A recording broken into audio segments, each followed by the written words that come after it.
Good morning. आज हम लेके आए हैं एक नया टॉपिक जिसका नाम है transfer of asset to the spouse.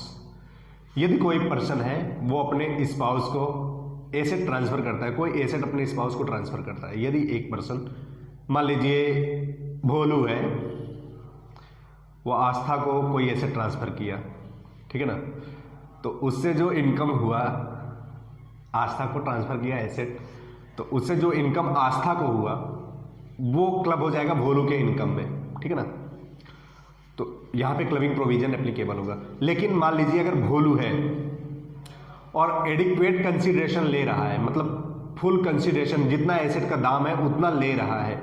कभी कभी ऐसे करता है कि मतलब एक एसेट दिया, उससे पैसे ले लिया, ठीक है ना, तो इस केस में क्लबिंग प्रोविजन एप्लीकेबल नहीं होगा। और एक होता है लिव ए पार्ट, मतलब जैसे लिव अ पार्ट मतलब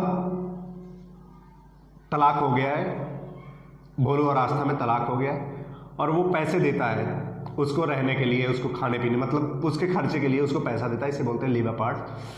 तो ऐसे केस में एसेट दिया और उससे इनकम आस्था को हुआ, तो वो इनकम भोलू के इनकम में क्लब नहीं किया जाएगा। ये हुआ दूसरा केस। क्लबिंग प्रोविजन कहाँ एप्लीकेबल होगा?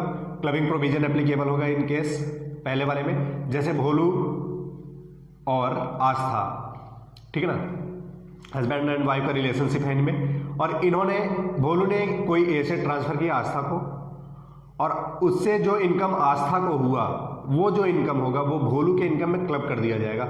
लेकिन यदि कोई इनकम है, कोई एसेट ट्रांसफर किया भोलू ने और फुल कंसिडरेशन, मतलब जितने की एसेट थी उतने का कंसिडरेशन लिया, मतलब जितने का एसेट था फुल कंसिडरेशन के द्वारा फुल कंसिडरेशन लिया है और तब एसेट को ट्रांसफर किया, तो उस एसेट से जो भी इनकम आस्था को हो रहा है वो भोलू की इनकम में क्लब नहीं किया जाएगा।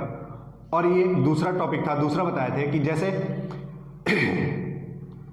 एक कोई फ्रेंड है, मान लो आशुतोष है, वो इनकम लिया, वो एसेट ट्रांसफर किया नेहा को, ठीक है ना। मान लीजिए आशुतोष है, वो इनकम लिया, इससे एसेट ट्रांसफर किया और आशु और नेहा में डिवोर्स हो गया है और डिवोर्स हुआ है, उसमें आशु लिव अ पार्ट उसको दे रहा है नेहा को, तो उस केस में लिव अ पार्ट नेहा को दे रहा है, तो उस केस में क्लबिंग प्रोविजन एप्लीकेबल नहीं होगा नेहा के ऊपर, क्योंकि जो एसेट ट्रांसफर किया है, एसेट तो आशु ट्रांसफर किया, ठीक है ना, एसेट आशु नेहा को ट्रांसफर किया, लेकिन अब इन दोनों के बीच में वो रिलेशनशिप नहीं है जो हस्बैंड एंड वाइफ का रिलेशनशिप होना चाहिए था। लिव ए पार्ट के लिए पैसे दे रहा है, तो ऐसे एसेट से जो भी इनकम जनरेट होगी नेहा के लिए वो इसके इनकम में टैक्सेबल नहीं होगा। इसके इनकम, आशु के इनकम में क्लब नहीं किया जाएगा। अब इससे क्या निकल के आता है? क्लबिंग प्रोविजन तब एप्लीकेबल होगा जब इनके बीच में हस्बैंड एंड वाइफ का रिलेशनशिप स्टेबलाइज हो, मतलब अभी भी वही चल रहा हो जो एक हस्बैंड एंड वाइफ के बीच में एक रिलेशनशिप होना चाहिए, ठीक है। और दूसरा, अभी तक हम दो टॉपिक पे बात की है। एक पहला निकल के आया कि डिवोर्स वगैरह ना हुआ हो, और दूसरा कंसिडरेशन ना लिया हो। कंसिडरेशन अगर नहीं लिया है तो ऐसे केस में भी क्लबिंग, कंसिडरेशन नहीं लिया तो क्लबिंग प्रोविजन एप्लीकेबल होगा, ठीक है ना। जो भी एसेट से इनकम होगी वो आशु के इनकम में ऐड कर दी जाएगी।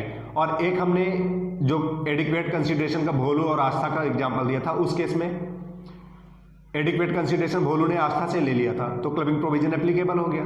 लेकिन आशु जब नेहा को लिव अपार्ट के लिए कोई एसेट ट्रांसफर किया और उस एसेट से इनकम आया, किसको? आस्था को, नेहा को, तो उस केस में भी क्लबिंग प्रोविजन एप्लीकेबल नहीं होगा, ठीक है। आज के लिए बस इतना ही, अगला टॉपिक फिर हम लेके आएंगे। तब के लिए बाय बाय, अपना बहुत ही ख्याल रखें।